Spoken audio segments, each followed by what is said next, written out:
সকলোৱে ইতিমধ্যে গম পাইছে যে এইখনে প্ৰথম অসমীয়া চিনেমা যিখন বেছিভাগ কাম লণ্ডনত হৈছে, প্ৰডাকশ্যন লণ্ডনৰ, গ্ৰাফিক্স ষ্টুডিঅ' লণ্ডনৰ।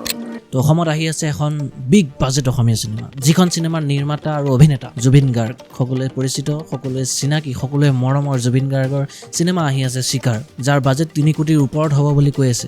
3 ওপৰতো যাব চিনেমা, কথাই নাই, 3 কোটিৰ ওপৰত যাব। বৰ্তমান সময়লৈকে অসমত 2-2.5 কোটি টকা বা মেক্সিমাম 2 কোটিৰ ওপৰত 2.5 কোটি টকালৈ গৈছে অসমীয়া চিনেমা। আৰু এইবাৰৰ চিকাৰ চিনেমাখন 3 কোটিতকৈও ওপৰ বাজেটত নিৰ্মাণ কৰা হৈছে। আৰু চিনেমাখনৰ ইতিমধ্যে বহুতখিনি পোষ্টাৰ ৰিলিজ কৰা হৈছে, ইতিমধ্যে চিনেমাখনৰ হাইপ ক্ৰিয়েট কৰি থকা হৈছে আৰু চিনেমাখনলৈ বহুত বেছি অপেক্ষাৰে ৰাইজ ৰখি আছে। আৰু অসমীয়া চিনেমাৰ লাইন আপৰ যদি কথা কওঁ, অসমীয়া চিনেমা বহুতখিনি আহিবলগীয়া হৈ আছে। লোকেল কম্ফু 3 আহি আছে 5 ছেপ্টেম্বৰ তাৰিখে, তাৰ বিষয়ে ইতিমধ্যে আমি কথা পাতিছোঁ। যদি ভিডিঅ'টো চোৱা নাই চাই ল'ব, আৰু চেনেলটো যদি নতুন হয় ছাবস্ক্ৰাইব কৰি ল'ব আৰু কমেণ্ট নিশ্চয় কৰিব। তো অসমীয়া চিনেমাৰ জগতত নতুন বহুতখিনি অসমীয়া চিনেমা আহি আছে।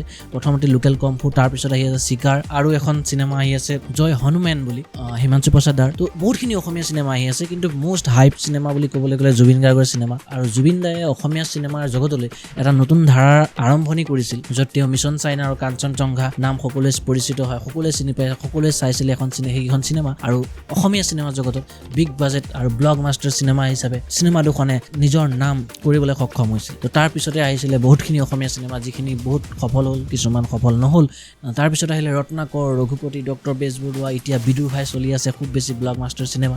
আৰু এইবাৰ অসমীয়া চিনেমা জগতত কপনি তুলিবলৈ আহি আছে চিকাৰ, যাৰ ট্ৰেইলাৰ এতিয়ালৈকে ৰিলিজ হোৱা নাই। আৰু ট্ৰেইলাৰ ৰিলিজ ডেট হৈছে 26 আগষ্ট। 26 আগষ্ট তাৰিখে ট্ৰেইলাৰ আৰু চিনেমাখনৰ গান ৰিলিজ কৰিব বুলি ইতিমধ্যে আমি গম পাইছোঁ। অপেক্ষা আছে আৰু মাজত মাথো 2-3টা দিন আছে ট্ৰেইলাৰলৈ, আৰু চিনেমাখনলৈ 1 মাহো মাজত নাই। সকলোৱে বহুত বেছি অপেক্ষাৰে ৰখি আছে, ময়ো নিজে বহুত বেছি এক্সাইটেড হৈ আছোঁ আচলতে কি হ'ব এই চিনেমাখনত। য'ত চিনেমাখনৰ কাহিনী জুবিন দাই কোৱা মতে এজন বাগানীয়া ল'ৰা গৈ কেনেকৈ লণ্ডন পায়, সেই গোটেই কাহিনীটো এটা জাৰ্ণি দেখুওৱা হ'ব, আৰু খুব বেছি এডভেঞ্চাৰাছ জাৰ্ণি এটা আমি চাবলৈ পাম বুলি আশা ৰাখিছোঁ। য'ত সিদ্ধাৰ্থ শৰ্মাও আছে, লগত আদিল হুছেইন দা আছে, বহুতখিনি ভাল নামী দামী অভিনেতা অভিনেত্ৰী চিনেমাখনৰ লগত জড়িত হৈ আছে, সেইখিনি আমি ইতিমধ্যে গম পাইছোঁ। আৰু ট্ৰেইলাৰটো 26 তাৰিখে আহি আছে। ট্ৰেইলাৰ চোৱাৰ পিছত আমি নিশ্চয় তাৰ বিষয়ে আকৌ এবাৰ ভালকৈ কথা পাতিম, ভালকৈ আলোচনা কৰিম যে চিনেমাখন কেনেকুৱা হ'ব, সেইটো বিষয়ে নিশ্চয় জানিম। আৰু চিনেমাখনত যদি দম থাকে, নিশ্চয় চিনেমাখন ব্লকবাষ্টাৰ হ'ব। আৰু জুবিন দাৰ চিনেমা আশা কৰিছোঁ ভাল হ'ব, ৰাইজে আঁকোৱালি ল'ব।